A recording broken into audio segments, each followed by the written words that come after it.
Assalomu alaykum. Bugungi brifing Fanlar akademiyasi olimlari tomonidan amalga oshirilayotgan arxeologik tadqiqotlarga bag'ishlanadi. Hozirgi kunda Fanlar akademiyasi Milliy arxeologiya markazi olimlari tomonidan respublikamiz hududidagi 10 dan ortiq yodgorliklarda arxeologik dala qidiruv va qazishma ishlari olib borilmoqda. Aytish joizki, dala tadqiqot mavsumi boshlangandan buyon arxeolog olimlarimiz tomonidan bir qancha yangi yodgorliklar aniqlandi va madaniy meros ro'yxatiga kiritildi. Jumladan O'zbekiston Respublikasi Prezidentining 2022-yil 27-maydagi muzeylarda xizmatlar sohasini rivojlantirish chora-tadbirlari to'g'risidagi 261-sonli qaroriga ko'ra 2023-26 yillarda muzeylashtirilishi ko'zda tutilgan arxeologik yodgorliklar manzilli dasturiga muvofiq Namangan viloyati Pop tumani hududida joylashgan qadimgi Pop Munchoqtepa yodgorligida O'zbekiston-Xitoy qo'shma arxeologik ekspeditsiyasi ishlar olib bormoqda.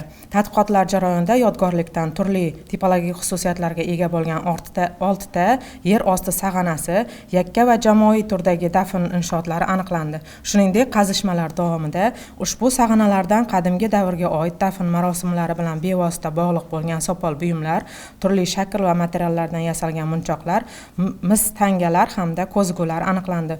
Ushbu artefaktlar yodgorlik doirasidagi marosim madaniyati, ijtimoiy-iqtisodiy munosabatlar va diniy e'tiqodlar tizimini tadqiq etishda muhim ilmiy manba hisoblanadi. Namangan viloyatida joylashgan Axsikent yodgorligida davlatimiz rahbari tashabbusi bilan yodgorlikning 10 ga yaqin obyektlarni ochiq osmon osti muzeyiga aylantirish ishlari olib borilmoqda. Ayni paytda Axsikent yodgorligida 2 ta ochiq osmon osti muzeyi qad rostladi. Yana 4 ta obyektlarda muzeylashtirish ishlari amalga oshirilmoqda. 2024-25-yillardagi arxeologik tadqiqotlar mavsumida 11, 15 va 21 qazishma obyektlari muzeylashtirishga tayyorlanmoqda.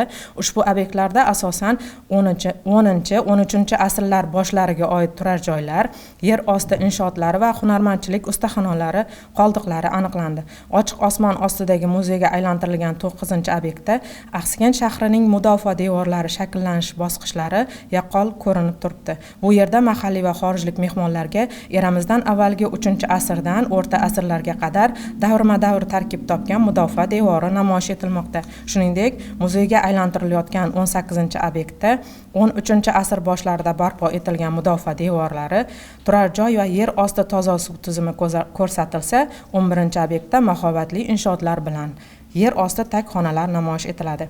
2021-yildan buyon Namangan viloyati Chust tumani hududida joylashgan Bibiona qadimgi Chust arxeologik yodgorligida olib borilayotgan tizimli tadqiqotlar davomida Farg'ona vodiysining so'nggi bronza va ilk temir davriga oid moddiy madaniyat namunalari, ularning davriy xronologiyasi, turar joy qoldiqlari hamda qadimgi dehqonchilik faoliyatining arxeologik belgilari aniqlandi va o'rganilmoqda.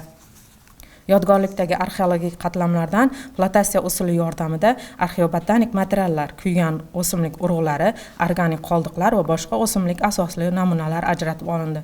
Ushbu materiallar qatlamlardan suvda yuvish orqali to'planib, laboratoriya tahlillari uchun Germaniyaga jo'natildi. Bundan tashqari, Jizzax viloyati Baxmal tumanida dengiz sathidan 2200 metr balandlikda joylashgan To'g'onbuloq yodgorligi hozirgi vaqtda O'zbekiston tog'li hududlaridagi eng yuqorida joylashgan yagona qadimgi shahar hisoblanib, 2025-yil iyun oyidan boshlab bu yodgorlikda keng ko'lamli tadqiqot ishlari olib borilmoqda. 2025-yil iyun oyidan boshlab 2024-yilda aniqlangan Kitob tumani Yangi qishloq aholi manzilidan 4 kilometr shimolda joylashgan O'rta Tosh davriga oid yangi Kiyik Kamar g'or makonida O'zbek-Polsha xalqaro qo'shma ekspeditsiyasi tadqiqot olib bormoqda. Dastlabki tadqiqot ishlari natijasiga ko'ra, ushbu yodgorlik undan 7 kilometr janubi sharqda joylashgan Angilak g'or makoniga o'xshash ekanligi aniqlandi. Qazish ishlarida 100 ta, jumladan 6 dona texnik tipologik xususiyatlarga ega tosh buyumlar topilgan. Hozircha 5 ta madaniy qatlam aniqlanib, 5-madaniy qatlamda o'choq va tosh artefaktlar topilgan. Shuningdek, Qashqadaryo viloyati G'uzor tumani Qorako'z qishlog'idan 2-3 kilometr janubi sharqda mezolit neolit davriga oid yangi Chuchukbuloq yodgorligi aniqlandi. Dastlabki qazuv ishlari natijasiga ko'ra, ushbu yodgorlik 3 ta madaniy qatlamdan iborat. Mezolit neolit davriga oid bu yodgorlik voha tarixining aynan shu davrini o'rganishda juda muhim. Yodgorlikning yana bir muhim jihati respublika hududida mazkur davrga oid madaniy qatlamlar saqlanib qolgan yagona yodgorliklardan biri hisoblanadi. Yodgorlik Qizilqum hududidagi Kaltaminor, Samarqand vohasidagi Sazag'on, O'zbekiston janubi va Tojikistonda tarqalgan Hisor madaniyatlari chorrahasida joylashgan bo'lib, qazuv ishlari natijasida madaniy qatlamlarning topilmalarga boy ekanligi aniqlandi. Tadqiqotlar davomida qalamsimon o'zak toshlar, mikroplastinkalar, mikropaykon va qirg'ichlar topib o'rganildi. Bundan tashqari Milliy arxeologiya markazi va Anglian London King's kolleji o'rtasida tuzilgan shartnomaga muvofiq Navoiy viloyati Zarafshon va Nurota tumanlarida Pashat yodgorligi atrofida Ulus qishlog'i yaqinidagi Katta Achiq ko'l o'rni tekshirildi. Shuningdek, Ushtut ustaxonasi ko'zdan kechirilib, o'rta paleolit davriga oid tosh uchirindilari namunalari olindi. Hozirda tadqiqotlar davom ettirilmoqda.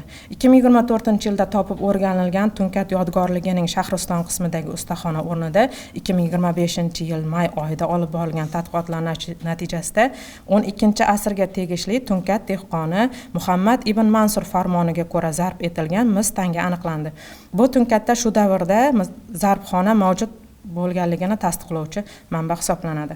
Jizzax viloyati Zomin tumani hududida joylashgan Zominsoy havzasidagi arxeologik yodgorlikdagi tadqiqotlarda Zomin tumanida ilgari noma'lum bo'lgan Qayirma nomli yangi mozor qo'rg'onlar aniqlandi.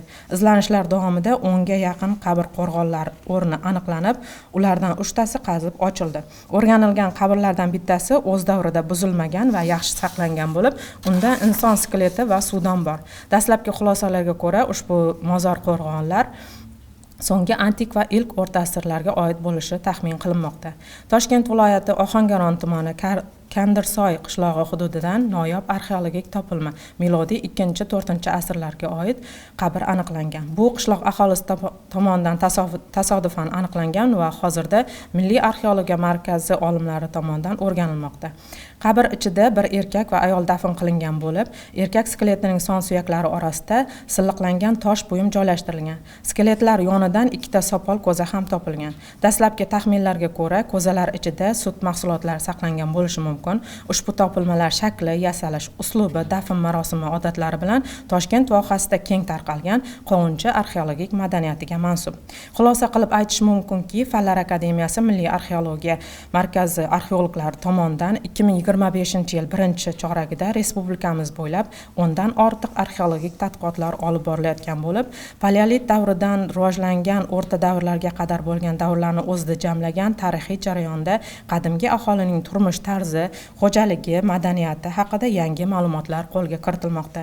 Fanlar akademiyasi tomonidan olib borilayotgan shu kabi yangiliklar bilan rasmiy veb-saytimiz va ijtimoiy tarmoqlardagi sahifalarimiz orqali tanishib borishingiz mumkin. E'tiboringiz uchun rahmat.